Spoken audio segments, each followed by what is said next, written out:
Assalamualaikum anak-anak sekalian.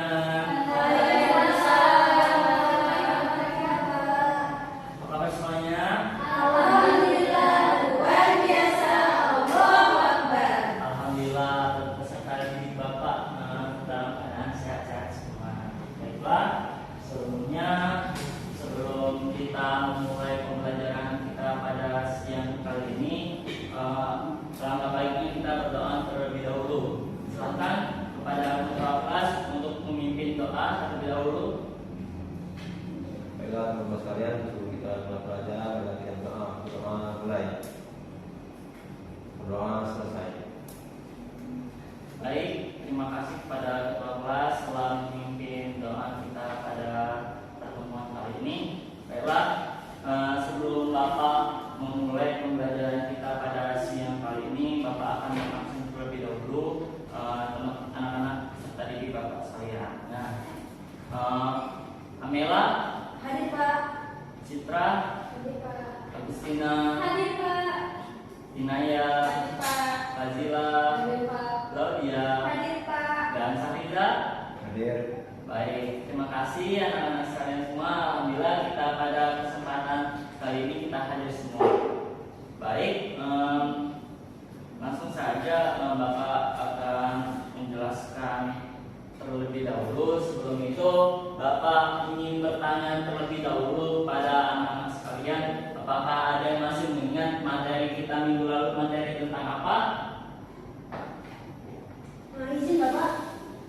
Ya, silakan. Nah, jadi pada minggu lalu itu kita telah mempelajari mengenai proses pengurusan dan penetapan sosial sebagai dasar negara. Nah, betul sekali. Benar apa yang dikatakan teman kalian tadi. Amin, bahwasanya kemarin kita telah menyelesaikan pembelajaran mengenai perumusan dan penetapan Pancasila sebagai dasar negara Republik Indonesia. Nah, oleh karena itu, Bapak harap setelah kita menyelesaikan pembelajaran tersebut, kita dapat mengingat kembali mata pelajaran sebelumnya. Jangan sampai kita melupakan materi pembelajaran yang setelah kita lewati. Baiklah, materi pertemuan kita pada hari ini yaitu membahas mengenai norma.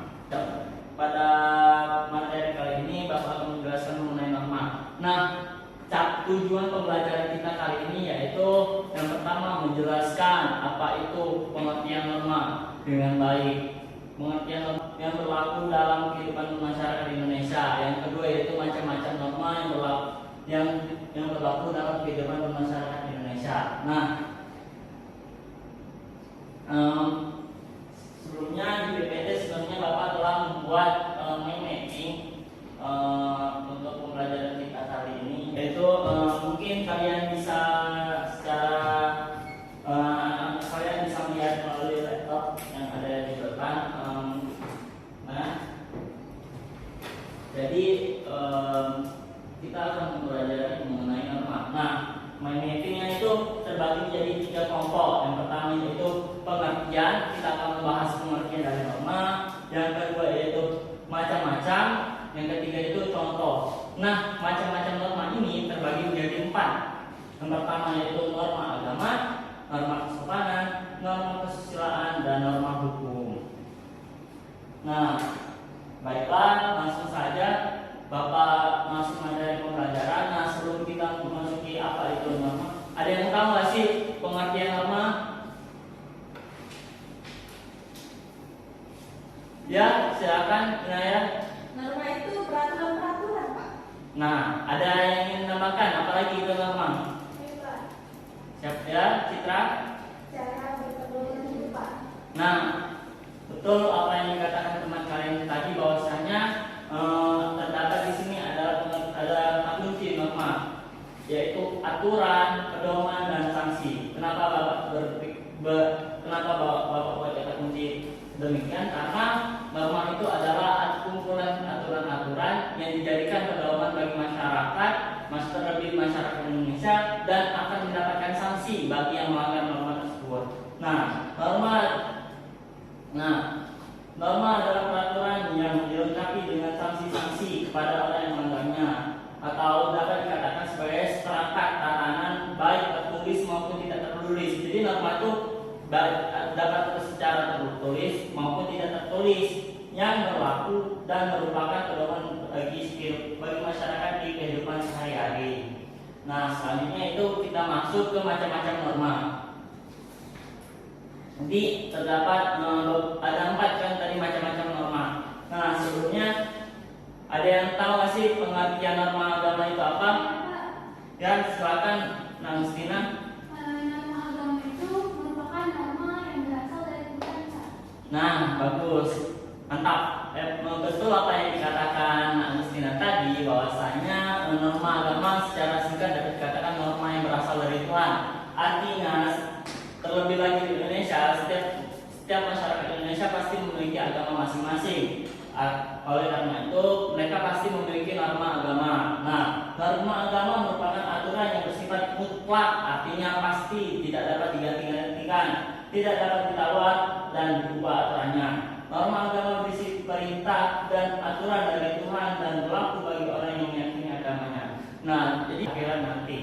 Nah, oleh karena itu hendaknya kita harus melakukan norma agama dengan baik, jangan sampai kita melanggar norma agama. Nah, selanjutnya yaitu ada yang namanya norma kesusilaan. Norma kesusilaan adalah norma peraturan sosial yang berasal dari suatu hati nurani. Berarti norma sosial ini berasal dari diri sendiri, berasal dari hati nurani kita, dari batin kita. Nah, jadi norma sosial ini dapat menghasilkan akhlak. Nah, setiap kelakuan kita itu secara batin kita akan menimbulkan dampak, yaitu sikap kita. Nah, norma yang kesusilaan ini berlaku umum bagi seluruh anggota masyarakat Indonesia. Nah, selanjutnya itu Bapak ingin bertanya, apakah ada yang mengetahui sanksi dari norma kesusilaan? Ya, Nazila, apa Nazila? Jadi sanksi norma kesusilaan itu yaitu berupa penyesalan dari diri sendiri, Pak. Nah, betul. Nah, dapat dilihatkan bahwasanya sanksi dari norma kesusilaan itu yaitu penyesalan di dalam diri kita. Nah, lihat di sini Bapak memberikan contoh nyata yang ada di lapangan, bahwasanya ini merupakan bentuk dari mereka yang taat atau peduli terhadap norma kesusilaan, di mana mereka melakukan gotong royong, membersihkan saluran yang kotor. Dikarenakan apa? Di dalam hati mereka merasa kalau ini kotor itu nggak bagus bagi mereka. Makanya inilah bentuk dari norma kesusilaan. Nah, dan ini dilakukan oleh generasi muda. Ini oleh 5 Pandawa yang sekarang lagi viral, yang mana mereka membersihkan selokan, membantu masyarakat untuk agar kebersihan itu sebagian dari iman mereka. Nah, mungkin kita di sini juga dapat melakukan hal tersebut. Nah, selanjutnya kita akan membahas mengenai norma kesopanan. Nah, norma kesopanan. Dalam norma kesopanan ini adalah peraturan sosial yang mengarah pada cara seseorang bertingkah laku secara wajar dalam kehidupan bermasyarakat. Artinya tuh norma kesopanan tuh cara kita berkehidupan di tengah masyarakat. Ketika kita bertingkah laku atau melakukan norma sesuai dengan masyarakat, kita berarti melakukan norma kesopanan di masyarakat. Ketika kita tidak melakukannya atau menyimpang dari apa yang seharusnya ada di masyarakat, berarti kita telah melanggar norma kesopanan.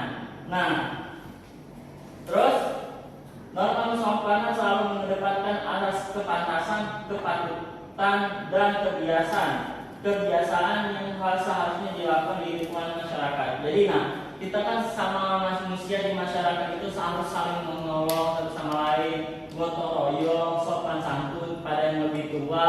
Nah, jadi ketika kita tidak melakukan hal tersebut, masyarakat atau kelompok dan golongan yang ada di masyarakat menganggap bahwa kita itu telah menyimpang atau melakukan penyelewengan terhadap norma ini. Nah, misal si Fulan itu melakukan ngomong kotor di depan guru ataupun di tempat yang lainnya. Nah, itu merupakan pelanggaran dari norma kesopanan. Jadi seharusnya kita tuh di depan orang lain ataupun jangankan di depan orang tua, di depan orang lain, di dalam diri kita sendiri pun kita harus bersifat sopan. Karena kalau kita tidak bersifat sopan, kita akan melakukan penyimpangan dalam norma kesopanan ini. Nah, kan sudah Bapak jelaskan bahwasanya tadi itu norma kesopanan. Nah, Bapak ingin bertanya lagi sedikit mengenai anak-anak sekalian. Apa yang ada yang tahu sanksi bagi norma kesopanan itu apa? Saya Pak, Ya, Kristina? sanksinya itu bisa saja kita dikucilkan dari lingkungan masyarakat Pak, karena kita tidak melakukan perbuatan yang tidak semestinya. Nah, benar. Oleh masyarakat seseorang terhadap norma yang berlaku kesopanan di tengah masyarakat itu dapat katakan dikucilkan. Misal kita melakukan hal yang tidak seharusnya dilakukan.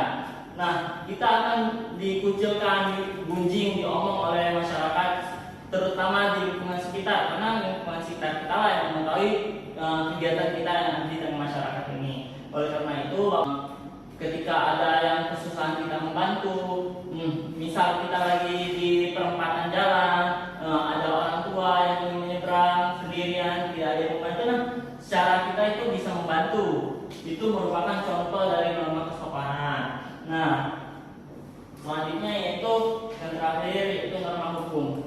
Nah, norma hukum ada sini Bapak ingin bertanya terlebih dahulu. Ada yang tahu nggak sih apa itu norma hukum? Saya Pak, Ya, kalau dia apa? jadi menurut saya norma hukum itu merupakan suatu norma yang berasal dari pemerintah Pak. Nah, benar apa yang dikatakan oleh dia. Norma hukum itu biasanya itu norma yang berasal dari pemerintah, ya kan? Karena norma hukum itu dibuat oleh pemerintah. Nah, di sini dijelaskan bahwasanya norma hukum merupakan norma atau aturan yang berisi perintah dan larangan yang dibuat oleh pihak berwenang. Ya, pihak berwenang ini dimaksud yaitu negara dan berlaku bagi seluruh warga negara tanpa terkecuali, berlaku secara universal, artinya berlaku secara umum. Jadi baik dia kaya atau ganteng atau cantik, nah ataupun yang sebaliknya tetap berlaku norma hukum ini. Tidak ada pandang bulu, tidak ada yang namanya apa tuh tumpul di atas, guncing di bawah, tidak ada yang namanya seperti itu. Nah, seharusnya norma hukum itu berlaku bagi seluruh masyarakat Indonesia. Maka dari itu kita harus menjalankan norma hukum yang ada. Kita harus mentaati norma yang ada, norma hukum yang ada. Misal, nah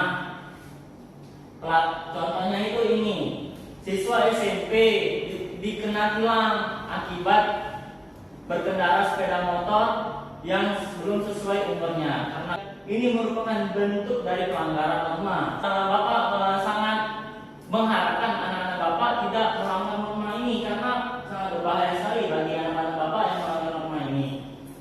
Nah, lanjut selanjutnya yaitu perbedaan. Di sini Bapak akan sedikit memberitahu perbedaan di antara norma-norma tersebut. Nah, selanjutnya yaitu Bapak akan membagikan kalian tugas kelompok LKPD.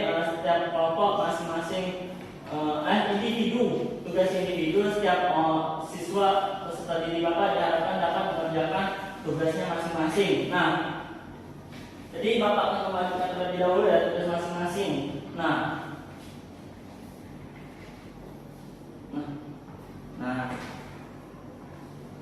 ini harap dikerjakan masing-masing ya.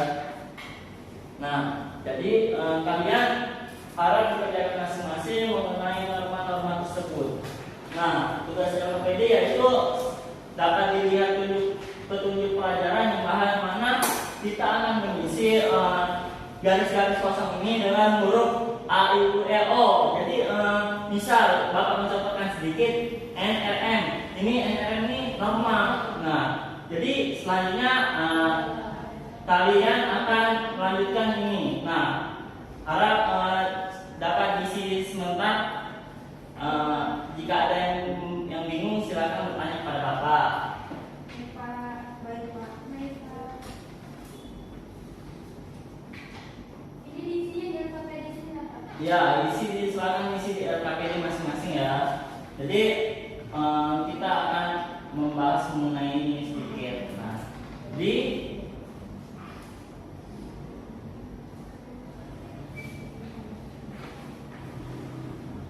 Nah, selanjutnya apakah sudah selesai mengerjakan LKPD-nya?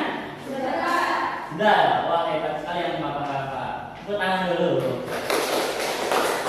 Jadi selanjutnya Bapak ingin ada yang bersedia untuk menjawab LKPD yang diberikan oleh Bapak? Katakan. Nah, ya silakan Inaya. Jadi jawabannya itu norma adalah aturan yang digunakan manusia sebagai pedoman untuk mencapai tatanan kehidupan yang baik. Nah, ya baru sampai sini ada yang bisa melanjutkan? Ya silakan, Fazila. Dan ada sanksi bagi siapa saja yang melanggar aturan tersebut. Nah, betul sekali. Terima kasih pada Fazila dan Inaya.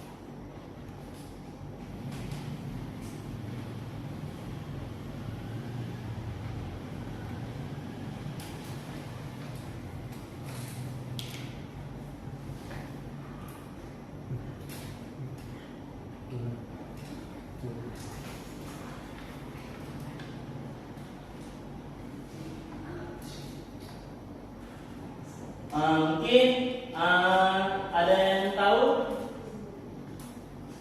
Nah, mungkin itu saja. Mungkin langsung bagi kelompok kalian. Baik, Pak. Baik, Pak. Langsung aja, Pak. Ya, langsung silakan kembali.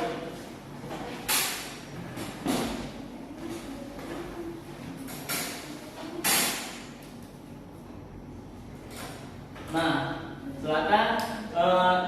Baik, kalian diskusikan mengenai norma apa saja yang dalam video tersebut ya.